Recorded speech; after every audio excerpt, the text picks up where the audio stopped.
Hi అండి.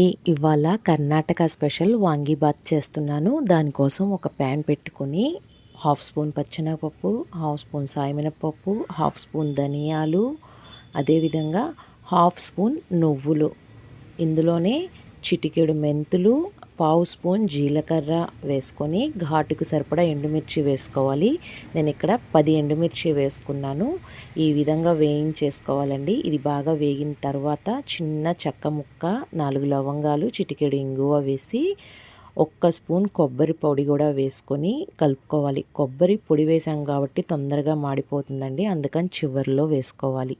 ఈ విధంగా వేసి చక్కగా వేయించేసుకొని ఇప్పుడు మనం దీన్ని మిక్సీలో వేసుకొని మెత్తగా పౌడర్ లాగా చేసుకోవాలి.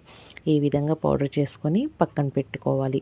ఇప్పుడు ప్యాన్ని స్టవ్ మీద పెట్టుకొని ఒక 50 ml ఆయిల్ వేసుకోవాలి. ఆయిల్ వేసుకొని తాలింపు గింజలు వేసుకోవాలి. అంటే పచ్చిశనగపప్పు, సాయిమినపప్పు, ఆవాలు, జీలకర్ర, ఇంకా ఎండుమిర్చి ఇవన్నీ వేసుకొని వేయించుకోవాలి. ఇందులోనే కొంచెం జీడిపప్పు కూడా వేసుకుంటే టేస్ట్ బాగుంటుంది. నేను ఇక్కడ జీడిపప్పు యాడ్ చేశాను.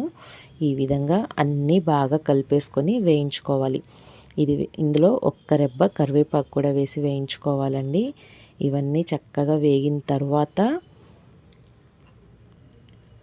మనం ముందుగా కోసి పెట్టుకున్న వంకాయ ముక్కలు చిన్న చిన్నగా కట్ చేసి వేసుకోవాలండి. మరీ పెద్దగా కట్ చేయకూడదు. ఈ విధంగా వంకాయ ముక్కలు వేసేసుకొని ఇందులో కొంచెం పసుపు, ఉప్పు వేసి వంకాయల్ని బాగా వేయించుకుంటూ మగ్గించుకోవాలి. ఈ విధంగా బాగా మగ్గిన తరువాత ఇందులో ఒక బద్ద నిమ్మరసం పిండి, చిన్న బెల్లం ముక్క ఈ విధంగా తురిమి వేసుకోవాలండి. వంకాయలు మగ్గిన తర్వాత మాత్రమే నిమ్మరసం, బెల్లం వేయాలి. వంకాయలు చక్కగా చిన్నటి సెగ మీద పెట్టి మగ్గించేసుకోవాలి. చివరిగా మనం ముందుగా గ్రైండ్ చేసి పెట్టుకున్న పౌడర్ ఉంది కదా, ఆ పౌడర్ కూడా వేసుకొని బాగా కలుపుకోవాలి. ఇదంతా చక్కగా కలిసిపోయింది అన్నప్పుడు మనం ముందుగా ఉడికించి పెట్టుకున్న వైట్ రైస్ని కూడా ఇందులో వేసుకొని అన్నీ కలిపేసుకోవాలి. పిల్లలకి లంచ్ బాక్స్లో ఏదైనా డిఫరెంట్గా పెట్టాలి అనుకుంటే ఈ రెసిపీని ట్రై చేయండి, చాలా బాగుంటుంది. వంకాయని ఇష్టపడని వాళ్ళు కూడా ఇది పెడితే చక్కగా తింటారు. ఇందులోనే నేను పైనుంచి కొంచెం నెయ్యి కూడా వేస్తున్నానండి. నెయ్యి వేసుకొని బాగా కలుపుకోవాలి. ఇందులోనే సన్నగా తరిగిన కొత్తిమీర కూడా వేసుకొని బాగా కలుపుకుంటే మనకు వాంగీబాత్ అనేది రెడీ అయిపోతుందండి. తప్పకుండా ట్రై చేయండి. పిల్లలకి లంచ్ బాక్స్లోకి డిఫరెంట్గా పెట్టినట్టు ఉంటుంది, కూరగాయలు కూడా తినిపించినట్టు ఉంటుంది. ప్లీజ్ అండి, నా వీడియోస్ కనుక నచ్చితే లైక్ చేస్తూ ఉండండి, షేర్ చేస్తూ ఉండండి, నా ఛానల్ని సబ్స్క్రైబ్ చేసుకోండి.